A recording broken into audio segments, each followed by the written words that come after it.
Assalamualaikum warahmatullahi wabarakatuh. Perkenalkan, nama saya Yostandri Tarigan dari kelas Penjas 2D NPM 1921140. Pada kesempatan kali ini saya akan menjelaskan tentang materi dari mata kuliah Ilmu Gizi, yaitu materi tentang protein. Protein terbentuk dari polimerisasi peptida-peptida. Peptida merupakan polimerisasi dari asam amino yang berbeda. Jadi, protein dapat dikatakan sebagai suatu kopolimer, ikatan yang terjadi antara protein selain ikatan peptida antara asam amino dan penyusunnya. Juga terjadi ikatan-ikatan yang lain, misalnya ikatan hidrogen yang terjadi pada gugus N-NH dan gugus -OH, serta ikatan disulfida atau -S yang menyokong terjadinya ikatan yang kompleks pada protein. Ikatan ion pada protein juga terjadi jika di dalamnya terdapat gugus ion logam dan ikatan koordinasi, misalnya ikatan koordinasi antara ion Fe3+ dan hemoglobin pada darah. Yang kedua, struktur pada protein.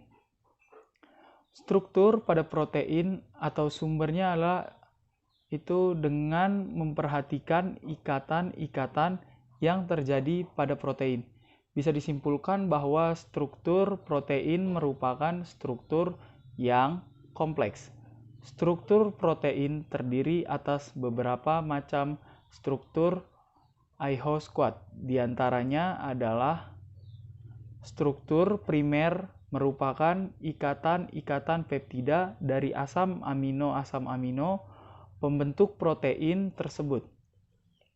Struktur sekunder terbentuk dari ikatan hidrogen yang terjadi antara gugus amina dengan atom hidrogen pada rantai samping asam amino sehingga membentuk lipatan-lipatan, misalnya membentuk A-helix. Struktur tersier. Interaksi struktur sekunder yang satu dengan struktur sekunder yang lain melalui ikatan hidrogen, ikatan ion, atau ikatan disulfida. Misalnya terbentuk rantai double, min-helix. Yang terakhir, struktur quaterner, struktur yang melibatkan beberapa peptida sehingga membentuk suatu protein. Pada peristiwa ini, kadang-kadang terselip molekul atau ion lain yang bukan merupakan asam amino. Misalnya, pada hemoglobin yang pada proteinnya terselip ion Fe3+. Yang ketiga adalah sifat-sifat protein. Yang pertama adalah sukar larut dalam air karena ukuran molekulnya yang sangat besar. Dan kedua, dapat mengalami koagulasi oleh pemanasan dan penambahan asam atau basa. Yang ketiga, protein bersifat amfoter karena membentuk ion Zwitter pada titik isoelektrin. Ya, protein mengalami koagulasi sehingga dapat dipisahkan dari pelarutnya. Dan yang empat, dapat mengalami kerusakan atau terdenaturalisasi akibat pemanasan. Pada denaturalisasi, protein mengalami kerusakan mulai dari struktur tersier sampai struktur primernya. D. Protein konjungsi. Protein konjugasi merupakan senyawa protein yang mengikat atau terikat dengan molekul lain yang bukan protein. Protein konjugasi terdiri atas nukleoprotein, merupakan protein yang terikat pada asam nukleat, terdapat pada inti sel dan kecambah biji-bijian. Berikut adalah makanan yang banyak mengandung protein. Yang pertama, telur. Telur merupakan salah satu makanan sumber protein tinggi. Dengan protein murni di bagian putih telurnya, satu butir telur mengandung sekitar 6 gram protein dan 75 kalori. Selain itu juga, telur kaya akan kandungan vitamin, mineral, dan lemak tak jenuh. Yang kedua adalah daging. Daging ayam dan sapi juga kaya akan protein. Dada ayam tanpa kulit merupakan makanan berprotein tinggi dengan kandungan 280 kalori dan 50 gram protein. Sementara itu, setiap 85 gram daging sapi tanpa lemak mengandung 25 gram protein dan 185 kalori. Selain protein, daging sapi dan ayam juga kaya akan zat besi dan vitamin B12. Yang ketiga, makanan laut. Makanan laut seperti seafood, ikan laut, udang, cumi, dan kerang juga termasuk dalam kategori makanan berprotein tinggi. Pasalnya, dalam seporsi ikan laut seperti salmon dan tongkol terkandung 19 gram protein. Selain itu, jenis ikan laut lainnya seperti ikan tuna mengandung 27 gram protein dalam setiap porsinya. Sedangkan seporsi udang mengandung sekitar 20 gram protein. Makanan laut juga bermanfaat bagi kesehatan jantung karena banyak mengandung omega 3 dan mineral seperti kalium. Beragam nutrisi tersebut juga bisa ditemukan pada ikan tawar, misalnya ikan bandeng. Yang keempat, susu dan produk olahannya.